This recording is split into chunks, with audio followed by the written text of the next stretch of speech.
Então, pessoal, vamos lá. A Primeira Guerra Mundial ela vai acontecer entre os anos de 1914 e 1918. Então, ela dura 4 anos. Só que o fim definitivo dela só foi assinado em 1919. Então, ela tem aí um 5º ano, digamos assim, de tensão ainda. Essa guerra, ao contrário do que as pessoas falam, ela não foi menor do que a Segunda Guerra Mundial. Pelo contrário, ela foi maior. E os impactos da Primeira Guerra Mundial foram muito grandes sobre toda a população, porque ela mudou a forma das pessoas viverem. E principalmente porque ela pegou as pessoas desprevenidas. Ninguém esperava isso no começo do século XX. No começo do século XX, os países europeus estavam vivendo a Belle Époque. O que foi a Belle Époque? Bela época.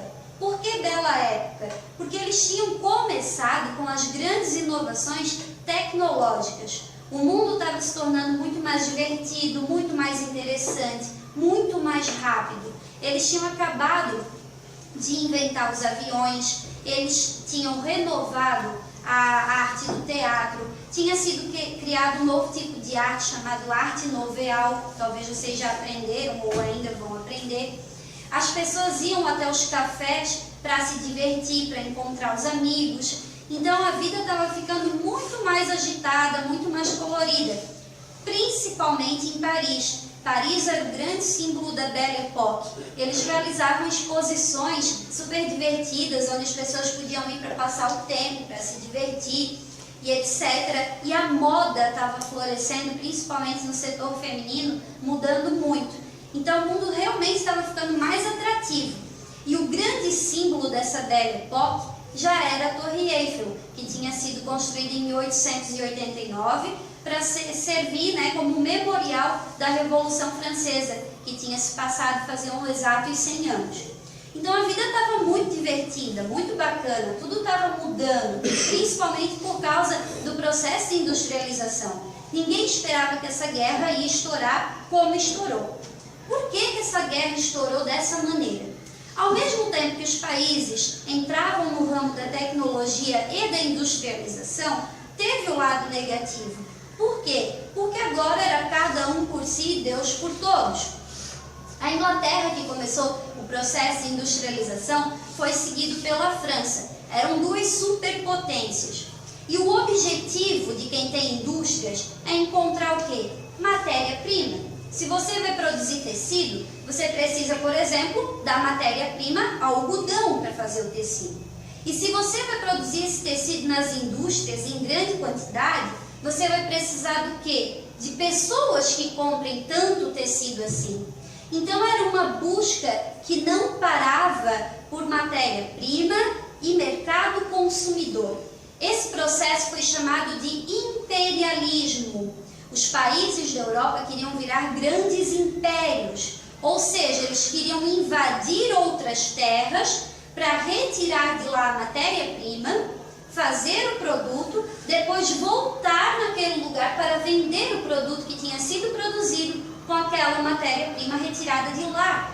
E esse processo de imperialismo jogou os países europeus numa verdadeira guerra um contra o outro. Então esse processo ele foi muito grande, principalmente Inglaterra e França saindo na frente. E eles foram invadindo os países ao redor e principalmente os países da África e da Ásia. África mais pela questão da matéria-prima, Ásia mais pela quantidade de pessoas que serviriam como um mercado consumidor. Então esse processo do imperialismo começa com Inglaterra e França. 2 superpotências fortíssimas, mas ninguém esperava um certo paizinho surgindo do nada, foi o último país da Europa, que foi a Alemanha, surgir com força total. A Alemanha surge com força total e com desejo de se industrializar e de virar um super império. E a Alemanha chega causando. Por quê? Porque a Alemanha já começa invadindo a França. O último país da Europa já começa invadindo o primeiro país da Europa. Então eles já começam no ano de 1871 invadindo a parte mais nobre da França, que era onde ficava o famoso Palácio de Versalhes. Então isso já causou uma tensão, já causou uma raiva França pela Alemanha. A Alemanhazinha surgindo do nada já chegando. Logo em seguida, a Alemanha percebe o quê? Que ela era um país muito jovem no meio das superpotências. E junto com ela tinha a Itália, que tinha sido o penúltimo país europeu a se formar. E junto deles tinha o Império Austro-Húngaro, um monte de paizinho pequenininho que tinham acabado de se juntar. Então a Alemanha, Itália e Império Austro-Húngaro se unem, porque eles tinham que se defender dentro daquela Europa. Era cada um por si e Deus por todos nesse processo de industrialização e imperialismo. Então eles formam, em 1882, o que foi chamado de Tríplice Aliança.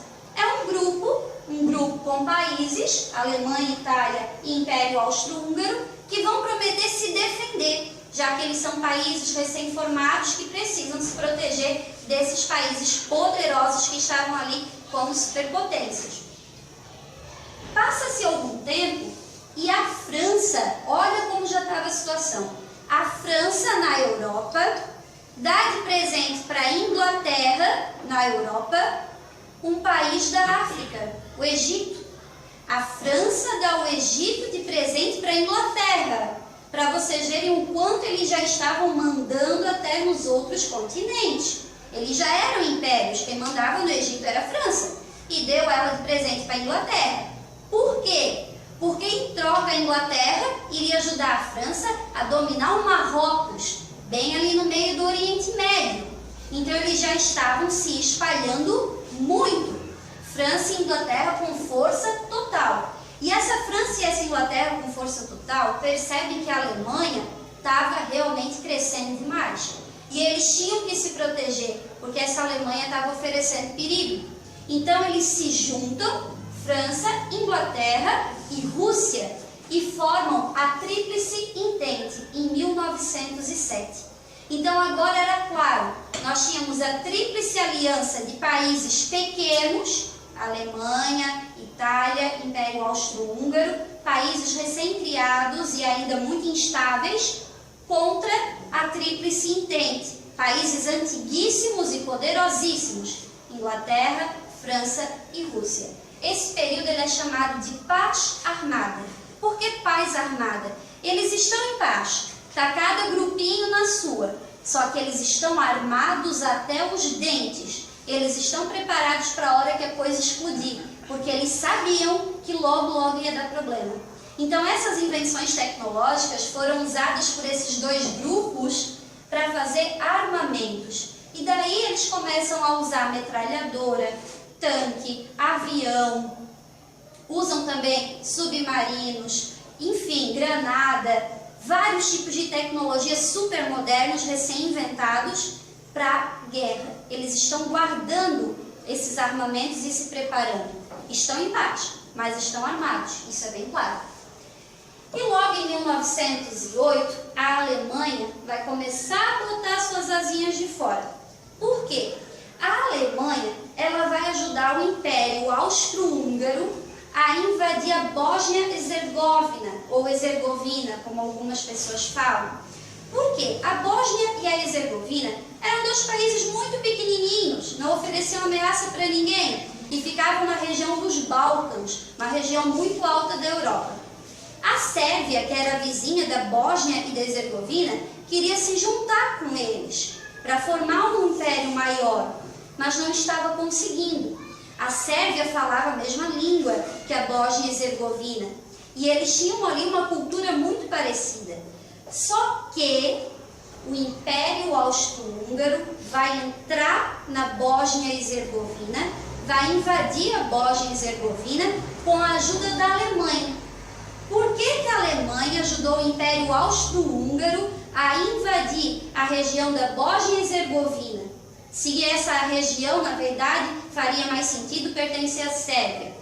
Porque se a Alemanha conseguisse fazer o Império Austro-Húngaro invadir a Bósnia e a Herzegovina, a Alemanha iria construir uma linha de trem gigantesca para chegar em Bagdá para buscar petróleo em grande quantidade. Então era o petróleo nascendo, aparecendo como uma grande forma de combustão para essas novas máquinas que estavam surgindo. Então a Alemanha já sabia o valor do petróleo e por isso ajudou a Áustria-Hungria a invadir o império da região da Bósnia-Herzegovina. Dei uma leve esquecida. Ok? Até aí tudo tranquilo? Não? Sim. Sim? Então tá, pessoal. Agora que vai começar definitivamente a guerra. Ela não começou